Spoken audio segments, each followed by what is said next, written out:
Hello everyone. आज हम नया चैप्टर स्टार्ट कर रहे हैं बाइनोमियल थ्योरम। ये काफ़ी इंपॉर्टेंट चैप्टर है क्योंकि इससे लगभग 2 या 3 क्वेश्चन ज़रूर आते हैं।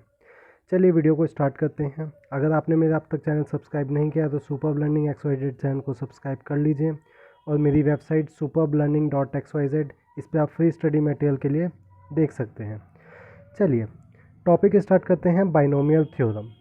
सबसे पहले मैं आपको बताता हूँ कि ये बाइनोमियल क्या होता है और इसमें थ्योरम क्या चीज़ है। ये देखिए, बाइनोमियल का मतलब है कोई भी एक ऐसा एक्सप्रेशन जिसमें दो टर्म्स होती हैं। देखिए जैसे मैंने यहाँ पे लिखी है ये चीज़ x प्लस ए, ये दो टर्म्स हैं, राइट। इसको मैं बोलता हूँ बाइनोमियल, राइट। तो टू एक्सप्रेशंस या टू टर्म्स, और मैं कह सकता हूँ एक्सप्रेशन ऑफ टू टर्म्स, वो मेरा होता है बाइनोमियल, राइट। अब ये थ्योरम क्या चीज़ है? थ्योरम, इस थ्योरम में, बाइनोमियल थ्योरम में आपको एक फॉर्मूला दिया गया है। फॉर्मूला किस चीज़ का दिया गया है कि कोई भी मेरा अगर बाइनोमियल एक्सप्रेशन है उसकी पावर कुछ भी दी गई है n, राइट। यहाँ पे n जो है ये आपका नेचुरल नंबर है। यहाँ पे ये n कुछ भी हो सकता है, 1 2 3 4 5 10 100, कुछ भी। अगर मुझे इसको एक्सपेंड करना है तो ये एक फॉर्मूला दिया गया है, इसी को ही हम बाइनोमियल थ्योरम बोलते हैं। बाइनोमियल थ्योरम हमें क्या देती है? एक फॉर्मूला देती है किसी भी बाइनोमियल जिसकी पावर कुछ भी हो उसको एक्सपेंड करने के लिए, राइट। देखिए ये फॉर्मूला है क्या।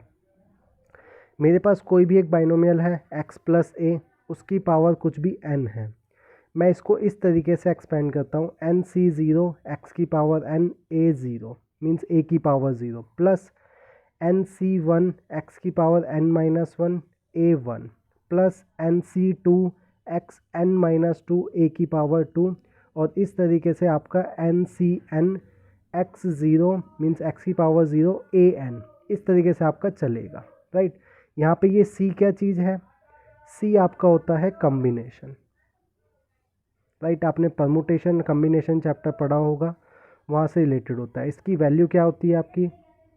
NCR, इसको मैं कुछ इस तरीके से लिख सकता हूँ, n factorial divided by n minus r factorial and r factorial.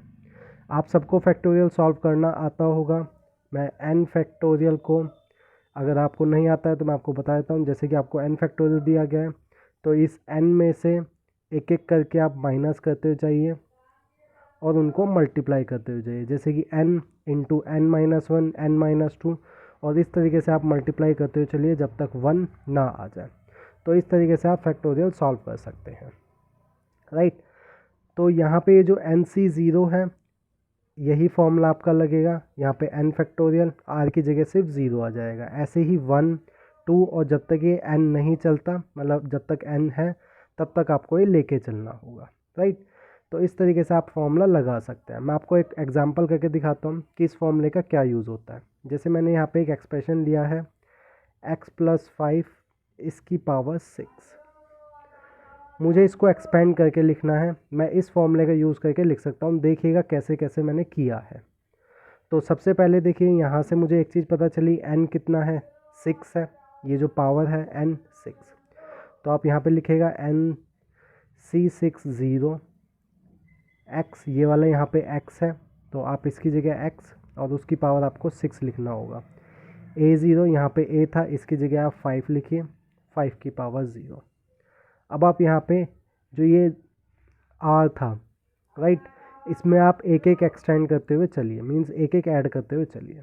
NC61, उसके बाद x की पावर, यहाँ पे एक माइनस हो रही है पावर, तो 6-1 5 की पावर 1 प्लस C62 x की पावर 6-2 5 की पावर 2 प्लस C63 x की पावर 6-3 5 की पावर 3 प्लस C64 x की पावर 6-4 5 की पावर 4 प्लस C65 एक्स की पावर 6 माइनस 5, 5 की पावर 5 प्लस C6, 6 एक्स की पावर 6 माइनस 6, 5 की पावर 6। आप इसको ऐसे कर सकते हैं, मैं इसको थोड़ा सा और सॉल्व करके दिखाता हूँ, राइट।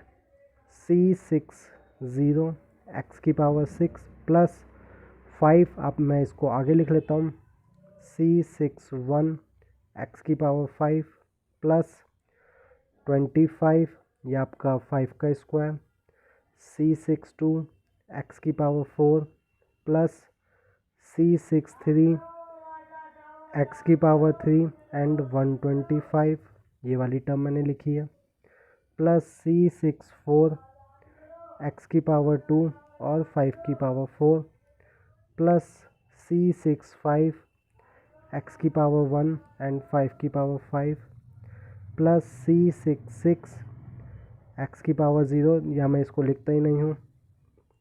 तो इस तरीके से आप इस फॉर्मूले का यूज़ करके आप इस तरीके से एक्सपेंड कर सकते हैं। अब देखिए पेपर के पॉइंट ऑफ व्यू से देखें तो आपको ऐसा क्वेश्चन कोई नहीं आएगा जिसमें आपको इस तरीके का कोई एक्सप्रेशन दे दिया जाएगा और आपसे पूछा जाएगा कि इसको एक्सपेंड करें। ये तो CBSE जो बोर्ड में आपका पेपर आता है उसमें ये क्वेश्चंस आते हैं, लेकिन NDA के एग्ज़ाम में ऐसा कोई क्वेश्चन नहीं आता है, राइट।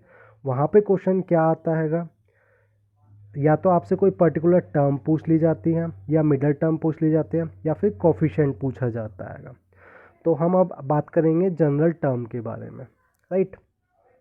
देखिए क्या होता है जनरल टर्म। सबसे पहले मैं यहाँ पे फॉर्मूला लिख लेता हूँ, ये वाला बाइनोमियल वाला।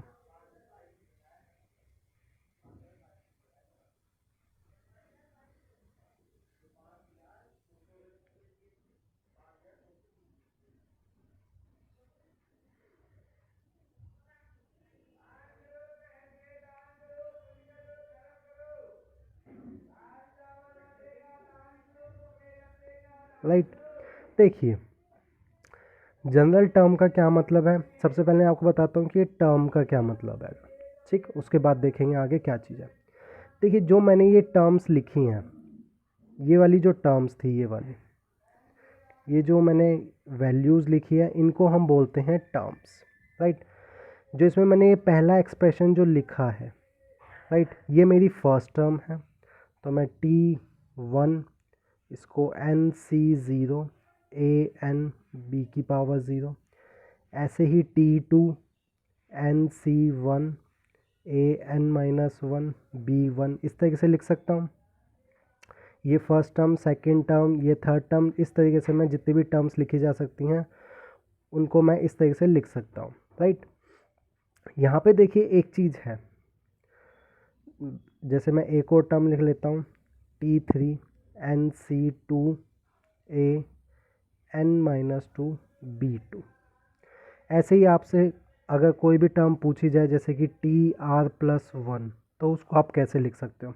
मीन्स आपको कहा क्या जाएगा, आपको कोई भी एक एक्सप्रेशन दे दिया जाएगा जैसे कि 3x + 5 उसकी पावर 100, और आपसे पूछा जाएगा कि आप इसकी 42 टर्म बताइए या 43 टर्म बताइए, तो उसको आप कैसे सॉल्व करोगे वो मैं आपको बता रहा हूँ, राइट। तो देखिए उसके लिए एक फॉर्मूला होता है।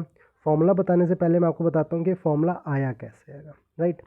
देखिए ये है मेरी फर्स्ट टर्म, राइट, ये है सेकंड टर्म, ये है थर्ड टर्म। देखिए इन टर्म्स में कोई पैटर्न फॉलो हो रहा है, यस, एक पैटर्न फॉलो हो रहा है। ये वाली टर्म जो है और यहाँ पे जो ये R की वैल्यू है वो एक कम है टर्म से, राइट।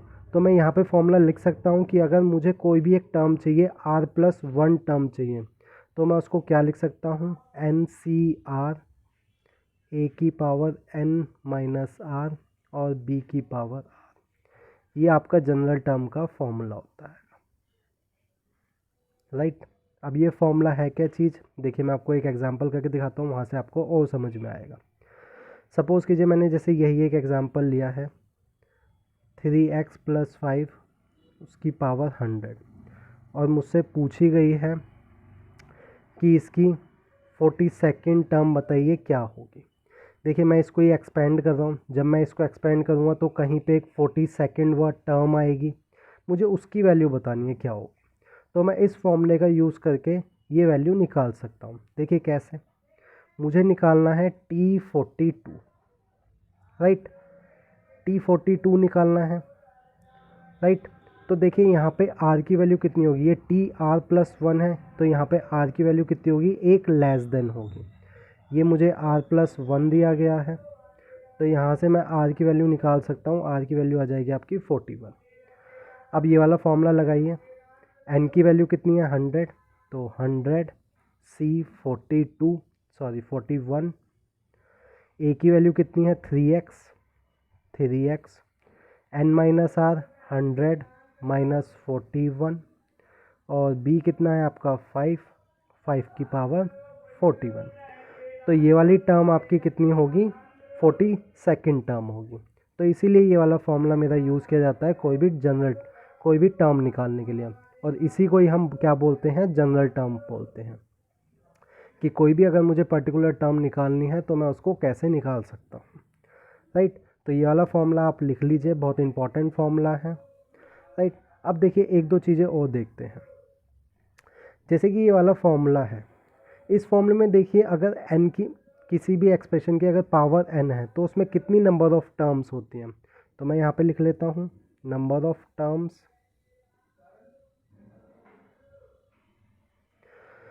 अगर पावर n है उसकी, देखिए n इस टर्म में सिर्फ एक ही चीज़ चेंज हो रही है, जो ये r लिखा हुआ है c के नीचे, ये 0 से स्टार्ट हुआ है और n तक ख़त्म हुआ है।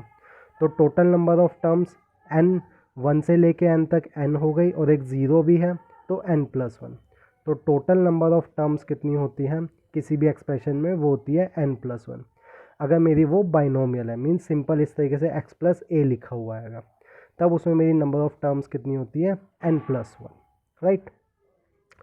अब देखिए एक चीज़ और देखते हैं, ये वाली जो मैंने फॉर्मूला लिखा है, राइट, इसमें जो मैंने ये टर्म बताई है ये थी मेरी स्टार्टिंग से, मीन्स अगर मुझे 42nd टर्म बोला गया है फ्रॉम द स्टार्टिंग, तब आप ये वाला फॉर्मूला लगाओगे। लेकिन अगर आपको बोला गया है कि मुझे बताइए कि rth term from the end, अगर ये चीज़ पूछी जाती है कि कोई भी एक एक्सप्रेशन दिया हुआ हैगा, कोई भी बाइनोमियल है, जैसे कि ये मेरा एक बाइनोमियल है, उसकी पावर 100 है, मुझे पूछा गया है कि इसमें rth टर्म एंड से कितनी होगी, तो उसके लिए आप क्या फॉर्मूला लगा सकते हैं, एक और फॉर्मूला होता है Tn-r+2, राइट। यहाँ पे ये फॉर्मूला लिख लीजिए, Nc(n-r+1) a, ये आपका हो जाएगा n-r+1 और b की पावर n-r+1, राइट। जैसे कि मैं एक एग्जांपल देता हूँ इसी को ही, जैसे कि इसमें पूछा गया है, यही एक एक्सप्रेशन है, इसमें आपसे पूछा गया है कि आप बताइए एंड से 43 टर्म क्या होगी, राइट। तो यहाँ से आपको पूछा गया है कि rth term from the end 43 from the end पूछा गया है, तो आप क्या करोगे, यहाँ पे T100 माइनस 43 प्लस 2, इस तरीके से आप लिख लीजिए इसको। ये आपका हो जाएगा T41, ये हो जाएगा 100 माइनस 41, ये आपका आ जाएगा 59। तो आपको T59 की वैल्यू बतानी है। T59 की वैल्यू आप इस फॉर्मूले का यूज़ कर लीजिए, या मैं आपको करके दिखा देता हूँ। ये आपका हो जाएगा 100 C58, क्योंकि R की वैल्यू एक कम हो जाती है, 3x, और ये आपका हो जाएगा 100 माइनस 58 और 5 की पावर 58। ये आपकी टर्म होगी फ्रॉम द एंड, अगर 43 टर्म पूछी गई है एंड से। तो आप ये वाला फॉर्मूला भी याद रखिएगा कि अगर आपको एंड से पूछा गया है तब आप क्या फॉर्मूला लगाओगे। तो इसमें हमने 3 फॉर्मूले पढ़े हैं, एक ये वाला, एक ये वाला और एक ये वाला, राइट। इन तीनों फॉर्मूलों को आप लिख लीजिएगा, काफ़ी इंपॉर्टेंट फॉर्मूले हैं। आज के लेक्चर में हम इतना ही देखते हैं। नेक्स्ट लेक्चर में हम मिडल वैल्यूज़ निकालेंगे बाइनोमियल थ्योरम में, मींस इस एक्सपेंशन में मिडल वैल्यूज़ क्या होती हैं। अगर आपको मेरा वीडियो अच्छा लगा हो तो लाइक ज़रूर कीजिएगा। Thank you.